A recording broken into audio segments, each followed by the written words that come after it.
Hello and welcome to 8-Bit Orc, where today we're reviewing Astro's Playroom. This game comes free, packed in with every PlayStation 5. You may be asking yourself, free eh? Is it any good then?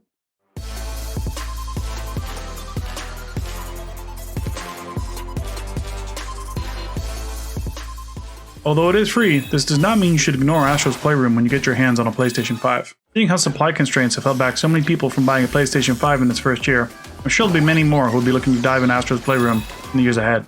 Astro's Playroom sends you directly into the PlayStation 5 hardware, the theme being that you're to explore the different components within your PlayStation 5. This includes the CPU Plaza, which is your home hub, along with the GPU Jungle, Memory Meadow, SSD Speedway, and the Cooling Springs. Each world has its own unique atmosphere and music. These areas are filled with PlayStation Easter eggs, where you'll find bots acting out PlayStation games old and new. Your goal in this game is simple enough: survive and find your way to the end of each area in order to progress to the next level. I find myself more interested in collecting all the puzzle pieces and hidden artifacts throughout the world, of which there are plenty. It wasn't too difficult, but enough of a challenge to keep it interesting for more experienced players. All of the items you collect show up in your PlayStation Labo room, and some of these items can be fun to interact with. The main focus and reason for the existence of this game is to show off the new features found in the PlayStation 5 controller. They've gone a long way to make everything in the world have a tactile feel that the controller can emulate through its haptic feedback. Everything from the feeling of running through sand, to feeling the gust of wind in your face, or blasting off in a rocket ship, are remarkably simulated. The controller's haptic feedback really is a next-gen experience. The controller's trigger buttons also have the ability to add resistance, such as when pulling back an arrow. I enjoyed this feature throughout the game, with the exception of the spring mechanic, where you need to pull the trigger in order to jump around. You feel this resistance fighting you every time you jump. It becomes quite repetitive and a bit annoying after a while. Throughout the rest of the game, the feedback felt in place. There's also ample use of the speaker within the controller in order to give you directional sound, such as the pitter-patter of raindrops falling all around you, or lightning blasting you from above. On occasion, the game asks you to blow into the microphone, which might do well with kids who may find it amusing, but it was something I could have done without. It seemed like a great way to get spit inside a nice new controller. No, thank you. I also found that I haven't been a fan of the use of the touchscreen and doing things like zipping up your soup. It just feels tedious, but maybe that's just a me thing. My favorite use of the haptic feedback were the more subtle ones, such as the feel of skating on ice or raindrops falling. Both of these have a feel that is excellently simulated through the controller's haptic feedback. Combine this with the sound coming directly through the controller, and it adds a new level of immersion. I hope this can influence other games. Astro's Playroom is a great looking game. It has a rather cartoony style, it's rich in color, and a pleasure to look at. It also ran flawlessly, no bugs or glitches whatsoever.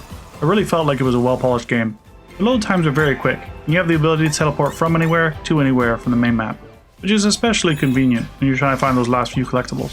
Each level also has a number of checkpoints. Even if you die, you won't find yourself far from where you ended. There's no limit on lives, so failure is not an option. The levels themselves are pretty straightforward, consisting of one main path with a few detours available if you're looking for all the puzzle pieces and artifacts. All of these collectibles are themed off PlayStation hardware and history, such as the past systems, controllers, and even some more rare accessories. Some may see this as shamelessly plugging PlayStation. However, it's a free game, and I think it feels right at home. It's a celebration of PlayStation history, and I got quite a kick out of it. Besides finding collectibles in the world, there are a number of items that can only be found from this vending machine, found in your PlayStation Labo gallery.